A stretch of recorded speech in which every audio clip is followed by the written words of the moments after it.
मैं हूं राहिला रहमान और आपका स्वागत है हमारे इस विशेष प्रोग्राम में जिसका नाम है Asian institute of oncology presents cancer awareness, a fight against cancer.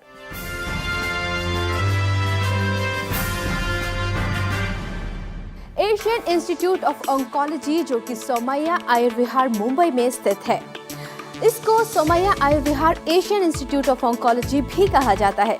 Best team of doctors and experts अपने बेस्ट ऑफ एक्सपर्टीज के साथ यहाँ पेशेंट्स को बेस्ट ऑफ ट्रीटमेंट देते हैं।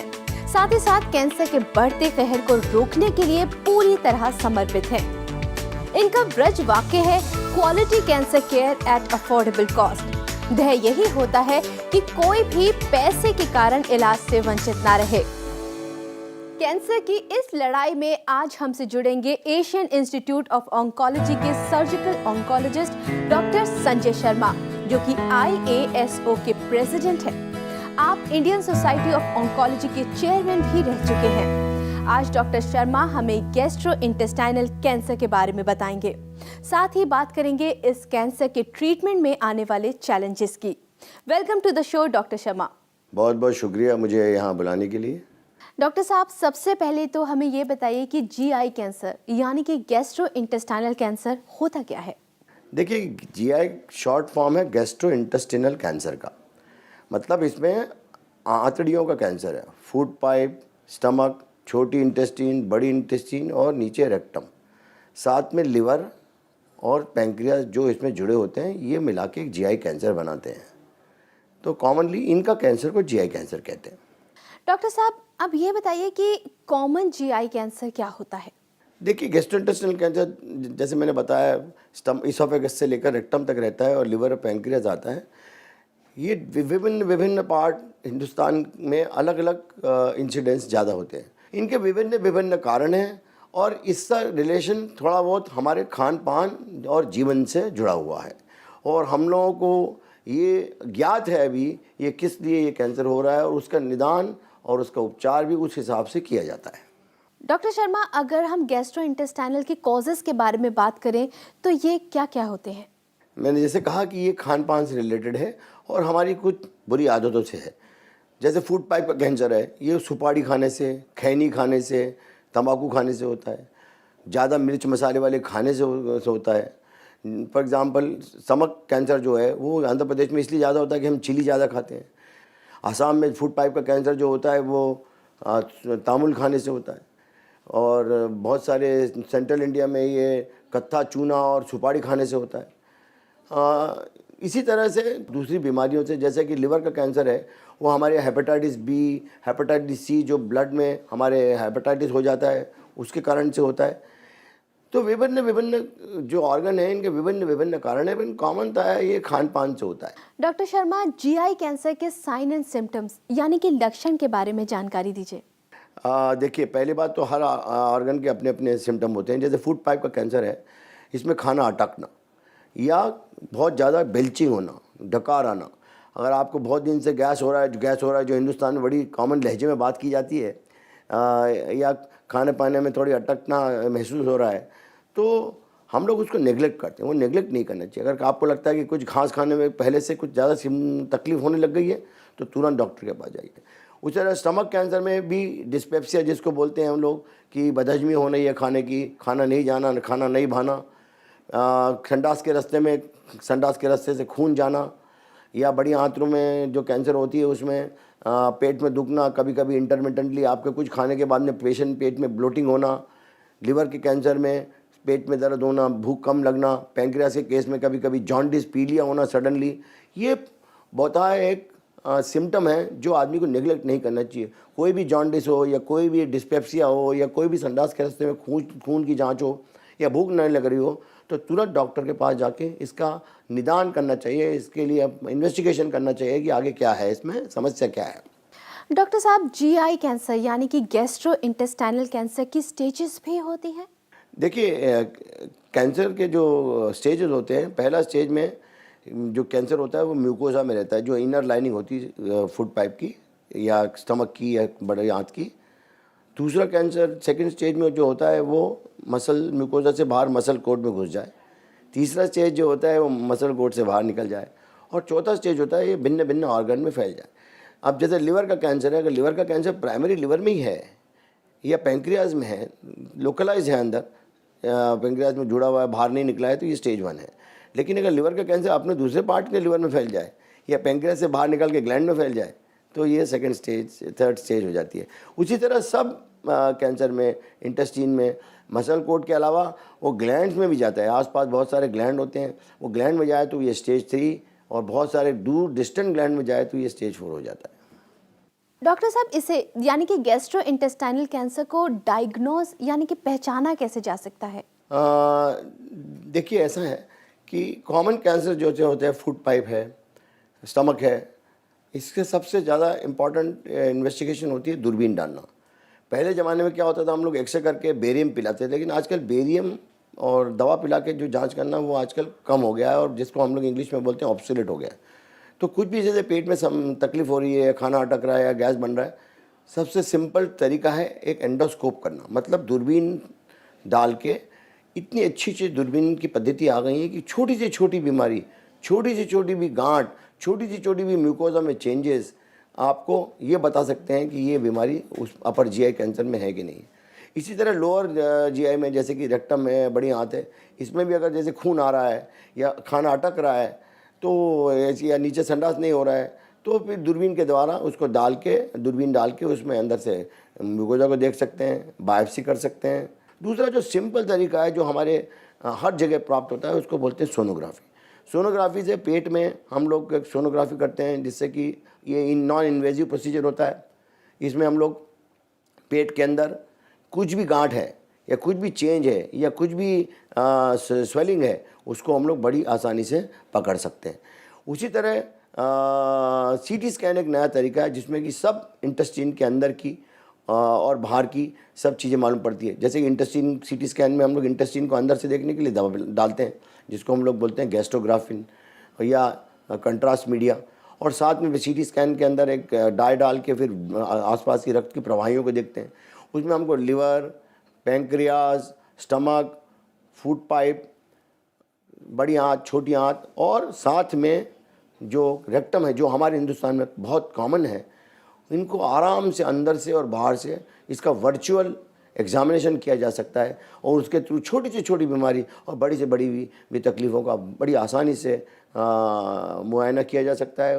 हाँ, अभी आगे बहुत सारी चीज़ें हैं, जैसे कि एक पेट स्कैन आया है। पेट स्कैन एक बायोलॉजिकल स्कैन होता है जिसमें हम लोग शरीर में ग्लूकोज के साथ में न्यूक्लियर मेडिसिन की डाई डालते हैं, वो आपके नस में डाल देते हैं। वो पूरे बॉडी में कहीं भी कैंसर है, खासकर बड़ी आंत से निकला हुआ या छोटी आंत से निकला हुआ या फूड पाइप से निकला हुआ, वो किस हद तक फैला है, वो हम लोग ये सीटी स्कैन के मदद से और साथ में न्यूक्लियर मेडिसिन के स्कैन के मदद से ये पता लगा सकते हैं कि बीमारी अंदर लोकलाइज है कि पूरे दूसरे शरीर के दूसरे हिस्से में फैली हुई है। इसके हिसाब से स्टेज का बड़ा आसानी से पता लग जाता है और एक बार जब स्टेजिंग प्रॉपर हो जाए तो उसका इलाज प्रॉपर तरीके से किया जाता है।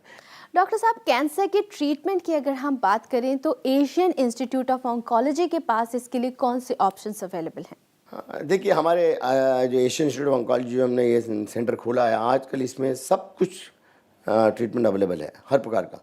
जैसे मैं बताऊं, कॉमन कैंसर में, फूड पाइप कैंसर में हम लोग एंडोस्कोपी करके पता कर सकते हैं और साथ में एक एंडोसोनोग्राफी करते हैं, जैसे कि दूरबीन के अंदर ही सोनोग्राफी रहती है। इससे परफेक्ट स्टेज मालूम पड़ जाती है। अगर पहली स्टेज पे कैंसर है तो हमारे यहाँ एंडोस्कोपिक म्यूकोजल रिसेक्शन होता है, मतलब जो म्यूकोजा जो होती है जिसमें ये कैंसर होता है स्टेज 1 पे, उसको टेबल के अंदर ही दूरबीन से ही काट के फेंक दिया जाता है। अगर ये इसके बियॉन्ड फैला होता है तो उसके लिए फिर तरीका होता है जिसमें ऑपरेशन किया जाता है।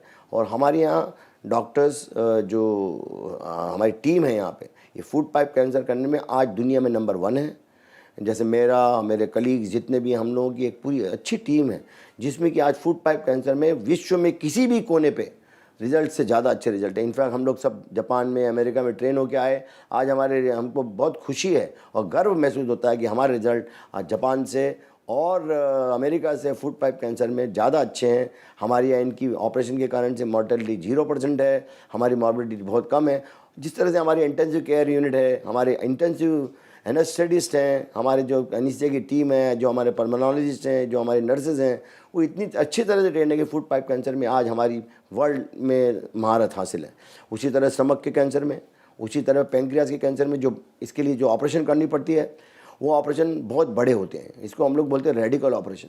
सॉलिड ट्यूमर जो स्टमक है, पैंक्रियाज है, रेक्टम है, इसमें जब हम लोग इलाज करते हैं तो ऑपरेशन बहुत मेजर होता है, और उसमें बाहर जगह दूसरी जगह ऑपरेशन जब लोग करते हैं जिनके पास साधन मौजूद नहीं है, ऑपरेशन के कारण से करीब 5-10% केसेस की ज़िंदगी चली जाती है, जो हमारे यहाँ बिल्कुल 0% है। एकदम खुशी के साथ मुझे कहना, में गर्व महसूस हो रहा है कि इसमें हमारी महारत इतनी ज़्यादा है कि मॉर्टेलिटी 0% है।